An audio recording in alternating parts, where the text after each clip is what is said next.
की लगन और घूट में पिछलाया गली रात की लगन। এই জন্য কবি বলেন बाचों का अपने सहन बनाओ, बाचों का अपने सहन बनाओ, प्यार नबी का जश्न मनाओ, प्यार नबी का जश्न मनाओ, प्यार नबी का जश्न मनाओ, प्यार नबी का जश्न मनाओ।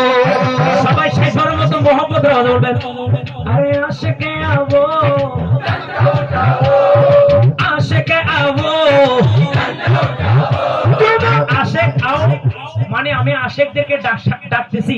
তো যদি আশেক হয়ে থাকেন আপনারাও কিন্তু আওয়াজে প্রমাণ হতে হবে। ঝান্ডা ওঠাও, ডান হাত তুলে এমন একটা আওয়াজ করবেন আজকে পুরা এলাকা যেন রৌনক হয়ে যায়। একটু মোহাম্মতের আওয়াজে আরে আশেকে আবো।